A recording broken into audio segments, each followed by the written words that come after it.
And we have a special guest on the line with us right now who's live on our chat, and that's Paul.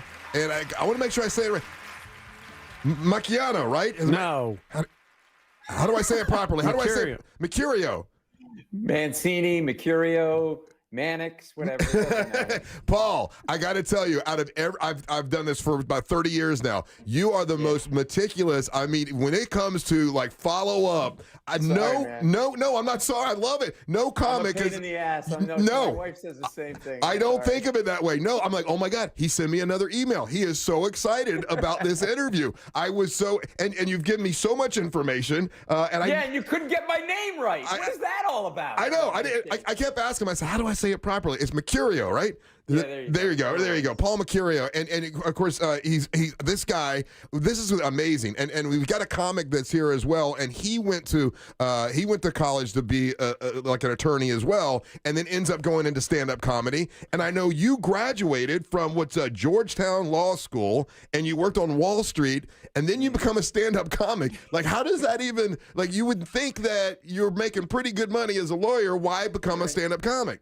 Right. Were you in the room when I told my parents this? Because that's exactly what my father went like. Like he was like, "What are you doing?" Right.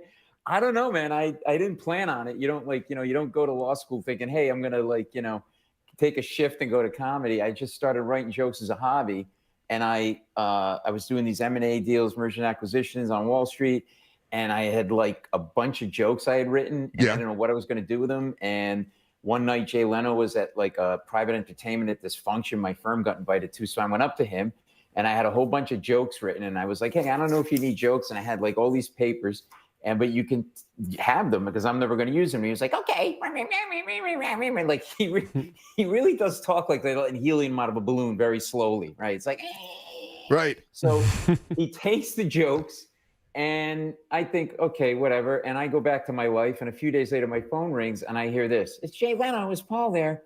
And I'm like, there's no way Jay Leno's calling me, right? So I think it's my friend David, who likes to pull pranks, pretending to be Jay Leno. Right. And I was like in a bad mood, and I was really busy at work. I'm like, "Look, David, stop. I know it's not Jay Leno." He goes, "No, really, it's Jay Leno." I go, "David, I'm really busy." He goes, "No, it's Jay Leno." I go, "Stop." He goes, "It's Jay Leno." And I actually said to Jay Leno, "You do a lousy Jay Leno." That's funny.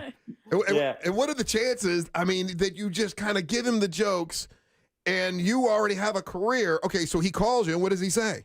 He says, "It's Jay Leno." And then I realize it's Jay Leno, and it's like, "What? What do you want, Jay? I'm busy." No.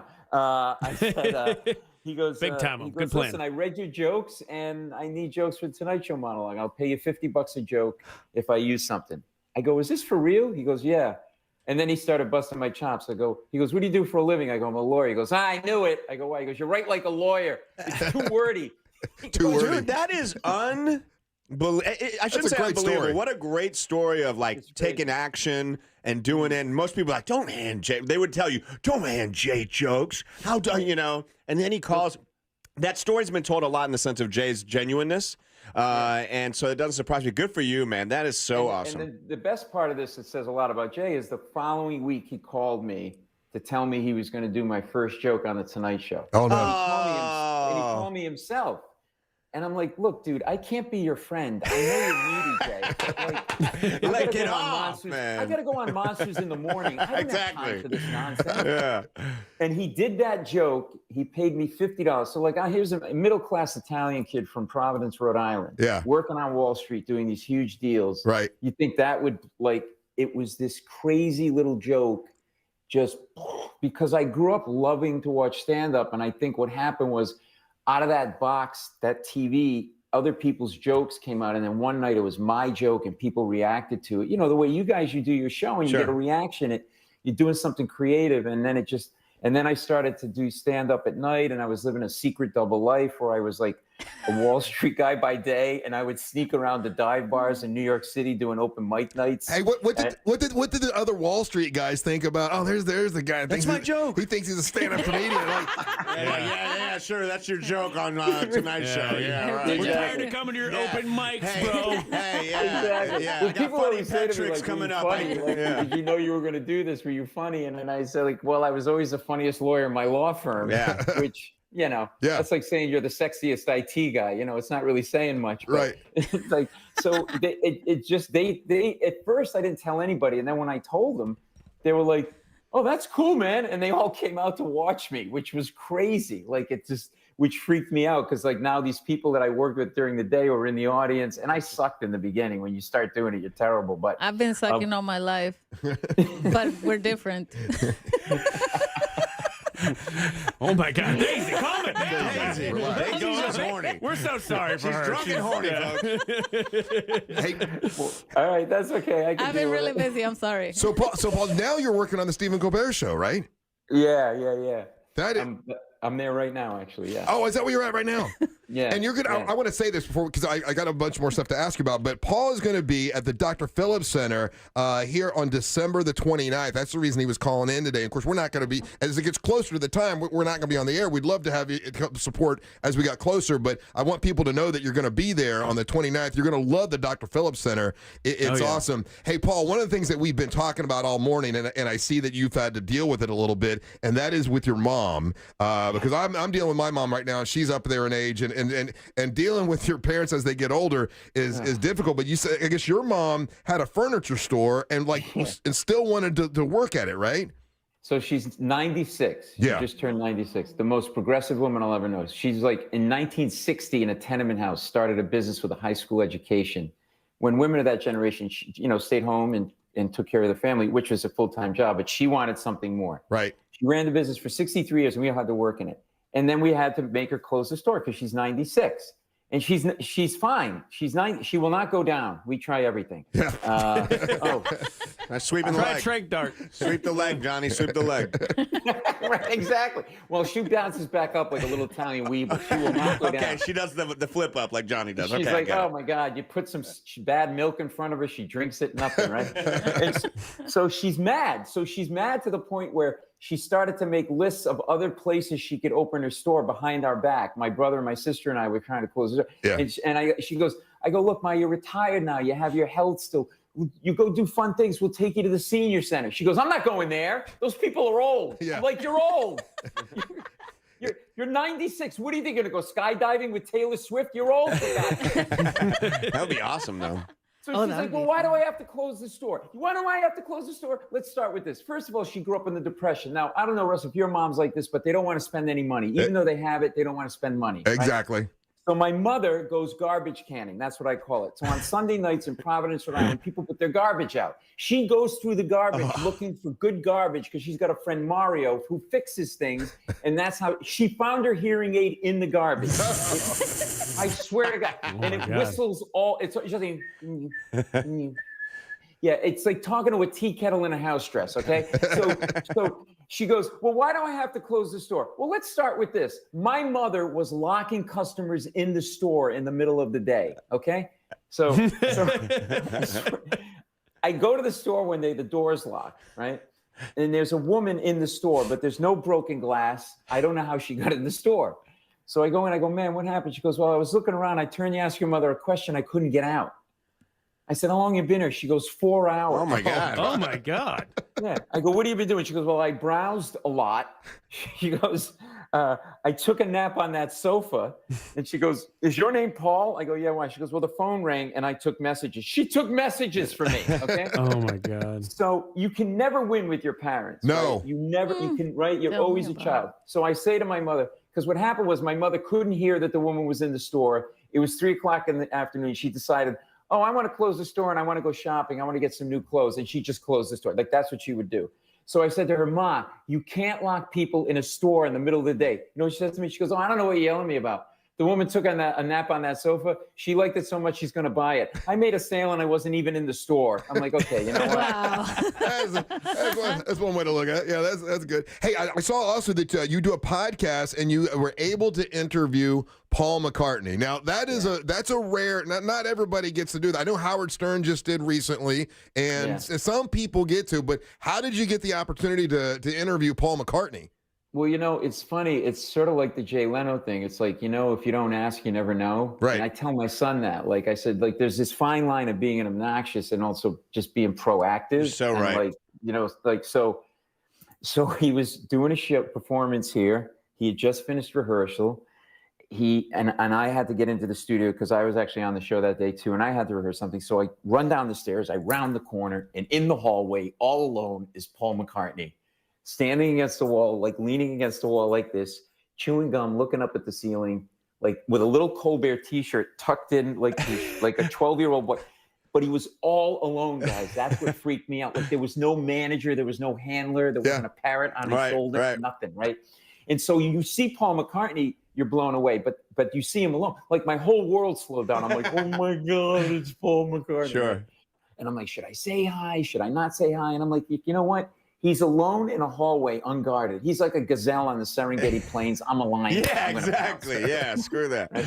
So I go up and I say, hey, it's just an honor to meet you. We're all so excited to see your performance. Big fan, walk away. And he goes, wait, come back. I'm like, what? What do you want now? Again, with these gigantic celebrities trying to be your First friend. it's Leno, then it's you. What do you want from me? So he goes, what's your name? I go, Paul. He goes, oh, Paul, that's a good name. I'm like, I'll do the jokes, buddy. Yeah. He goes, what do you do? I go, well, I'm a stand-up. I work on this show. I work on The Daily Show.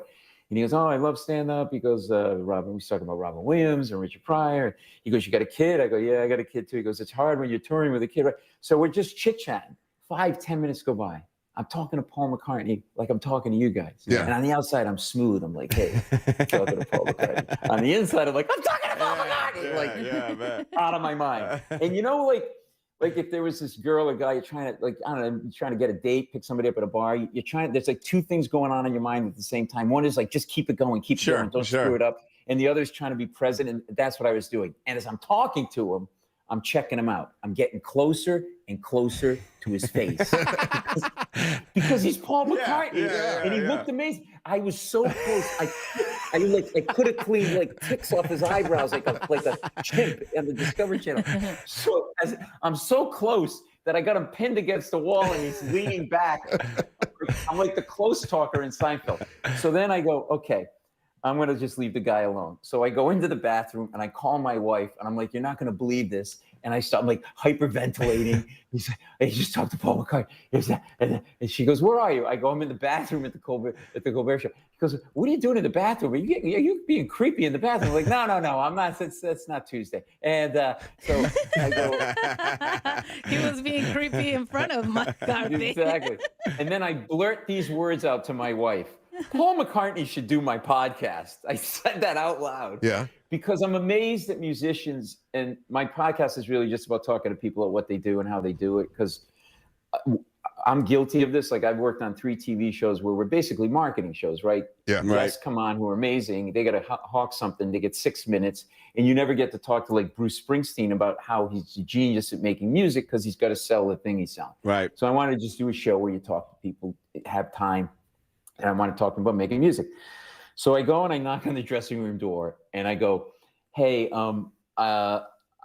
this may sound crazy. Now this is ballsy, man. This is that line where, like, especially because he was in the dressing room and you work there. Like, this is where if I'm like, do you do that? I would be like, look, it paid off. Yeah, obviously. And the other thing is, there's a policy. Yeah, sure. There's a policy that you shouldn't don't go talk to the yeah. You're an attorney. Yeah, but I hey, mean, look. he's a past attorney. He doesn't care. I get it. I mean, literally. Yeah, you're right. He's like, I can totally it's okay. I got that's a good point. He knew the legalities. He's like, screw it. There's no real rules on this. There's a little line on the bottom. So I'm nervous and I'm like, you know what? I only have one shot at this. I got to do this, right? So, excuse me. I know this is crazy, but I would love to talk to you about how you make music. I'm always fascinated by that. Would you do my podcast? He goes, yeah, sure. Oh my God. I mean, what are the odds, right? Dude. So if people want to hear the podcast, can they go hear it today or go hear it later? Yeah. But can I just finish real quick? Sure. Quick. I know you got to probably jump, but there's an ending to this. So he goes, how would we do it? And I froze and I was like, and I just turned into like this ball of jello and I literally sounded this. I went, and I started like rubbing my leg like Rain Man and rocking back and forth. I'm like, I'll come to London. And he goes, we're in a room in New York together. Why would you come to London? And then he goes, is it easy to do? And I actually said, to Paul McCartney. Oh, yeah, it's really easy. You could do it on a phone naked from your toilet. I'm like, oh my God, what am I saying? So now I'm like, okay. So he's like, I go, look, I'll go find your assistant and we'll set it up. He goes, no, you and I will do it. I go, what do you mean? He goes, you and I will exchange numbers. And when I call you, though, you got to be ready to do it. And I'm like, wow. What? And yeah. And so then I leave. He does the show. And then my phone rings and I don't recognize the number. And I let it ring the voicemail. And I'm going to play you this voice message. I'm hoping it comes through. Oh, I hope it does too. I got to see how I can do this. Hold on one second. Sorry, guys. He's trying to figure out on his phone. Yeah. You figure it out because while you're trying to figure it out, Paul Mecurio, by the way, he's going to be at the Dr. Phillips Center December the 29th. He's trying to figure out how to play this voicemail. Well, go see Paul December 29th. I'm getting to know you, Here we go. man. It's great. I think I got it. Here we go. So this is the voice message on my phone. I'm hoping this is going to play for you.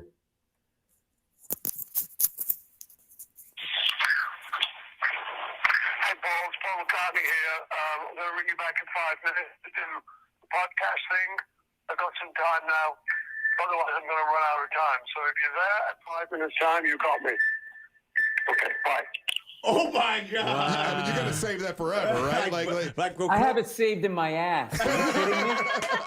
You got a little time capsule in there. That's on speed dial, dude. That is so freaking cool, man. Congrats on that. Hey, by the way, just so you know, the time, and I know it seems so rushed because we only have a certain amount of time, but I'm looking at our texting service, and everybody's loving you, man. Like everyone's saying you should be in the Monster Hall of Fame, and you're like people are digging you. So if you ever come to Orlando and we're like you know on the air, we won't be on the air when you're here, but another time we'd love to have you come in studio. And if you ever want to call back in again, you know I know you know my email address. That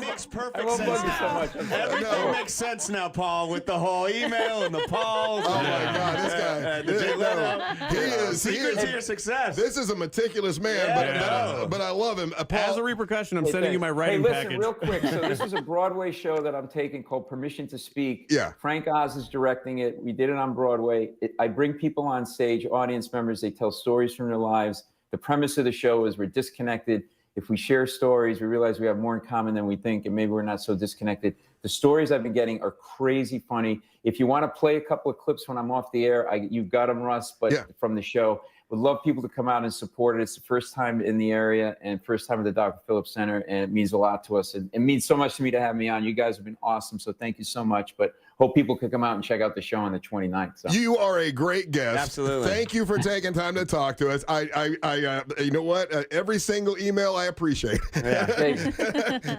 Listen, can I get your cell so I can call you in the middle of the night? I have your cell. We'll trade it for Paul's. We'll trade it for Paul's. I'll give it to you. I've got his cell number. I got his address. I know where he lives. I got it all from Paul. Hey, Paul. I'm sorry. I didn't mean to be a pain in the ass. No, you're not. You're Don't working worry. with Frank Oz, man. That is absolutely amazing. I'm a diehard Little Shop of Horrors fan. David DiAgostino, did you work with him in his stage? I mean, that's absolutely amazing. We got to break. We got to go to break. I'm sorry, Paul. Paul, thank you so much, buddy. Thanks, Brad. All right, have a great holiday. Take care.